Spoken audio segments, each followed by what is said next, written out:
cinéwebradio.com. Interview.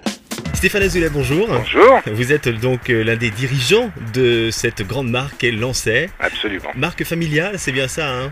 Marque à l'origine familiale. Aujourd'hui, mon frère et moi qui nous partageons 55% du capital et un groupe qui est rentré à 45%.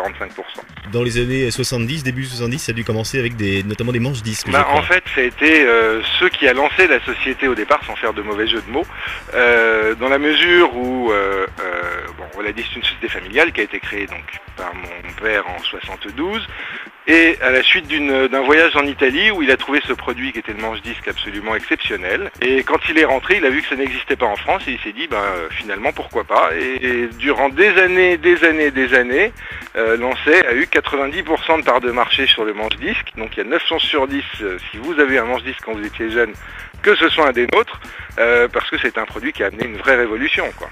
C'était le Walkman de l'époque, en fait. Ensuite, il y a eu notamment des poupées très connues aussi. Il y a eu le bébé de Lancet, absolument, qui était la première poupée avec une puce électronique en France, qui a été dansée en 1986, si j'ai bonne mémoire. Et maintenant, en 2010, une large gamme, bien sûr, de produits, j'allais dire de produits dérivés et de licences. Alors, ça va donc des jouets, en passant également par les jeux de société. Absolument. De Bienvenue chez les Ch'tis, en passant par, Scooby-Doo, par exemple. Oui.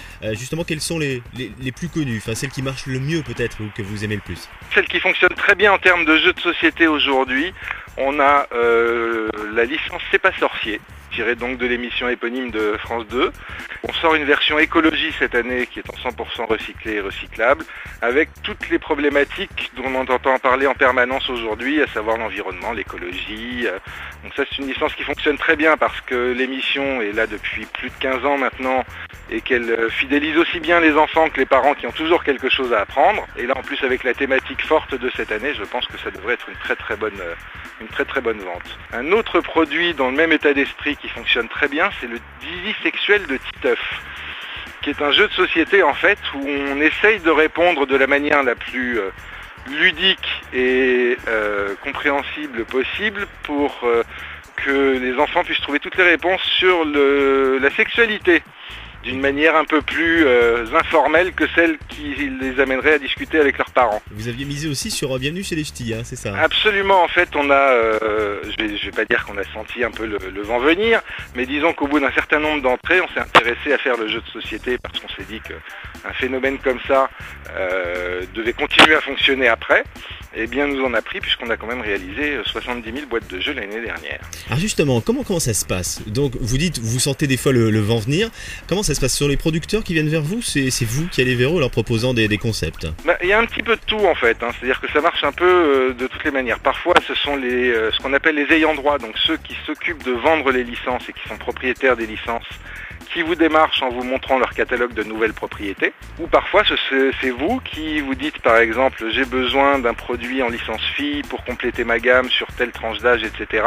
Et à ce moment-là c'est vous qui regardez quelle licence peut correspondre, quelle licence fonctionne, parce qu'aujourd'hui malheureusement il n'y a plus autant de place dans les rayons pour installer autant de références et de licences que l'on veut, donc il faut être assez sélectif à l'origine.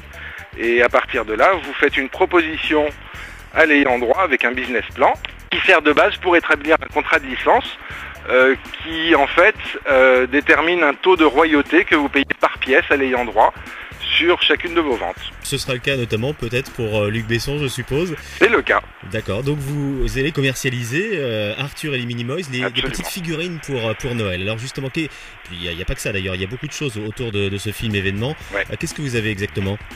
On a bien sûr les figurines des héros principaux du film, on a la Coximobile qui est le nouveau véhicule avec lequel Arthur se balade dans le monde des Minimoys, qui est un véhicule assez sympathique d'ailleurs parce qu'il y a plein de fonctionnalités dessus. On a l'épée d'Arthur bien évidemment qui est l'accessoire indispensable. Des grands personnages, on a un circuit aussi puisque on fait une course avec les nouveaux véhicules qui sont la Coximobile et les insectes en général que vous découvrirez dans le film, sur un circuit avec des décors, avec plein de choses interactives. D'accord. Bon, en avant-première évidemment, forcément vous avez vu le film. Moi j'ai vu le film, j'ai eu cette chance. Voilà, je pense qu'il doit être merveilleux. Écoutez, pour être tout à fait honnête, il dure 1h30, j'ai pas vu l'heure passer, mais alors du tout. C'est plutôt un bon signe en général. Alors parmi les autres objets, j'ai vu quelque chose moi qui m'aurait passionné et qui me passionne toujours, mais qui m'aurait passionné en tant qu'enfant. Ce sont je sais à quoi vous voulez venir. Des lunettes infrarouges. Ah, je savais que c'était ça.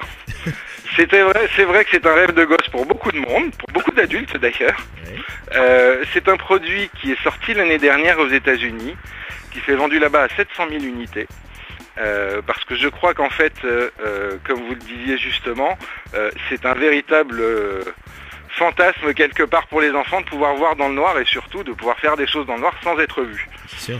Donc, et je crois que c'est quelque part aussi un fantasme pour les parents. Oui, sûrement. Je crois qu'il y a aussi beaucoup d'adultes qui vont l'acheter parce que c'est quand même un prix intéressant par rapport aux fonctionnalités, sachant que sur des vraies lunettes de vision nocturne, on est à mon avis au-delà de 800 000 euros. 8 000 euros et que celle-ci fonctionne à 15 mètres dans le noir complet et c'est vraiment bluffant. Et on le disait hors antenne, vous avez forcément une vision sur Noël 2009, mais oui. Vous avez aussi une vision au-delà. Oh, et comment? Puisque nous allons présenter à partir de mi-novembre à toute la distribution la collection de Noël 2010.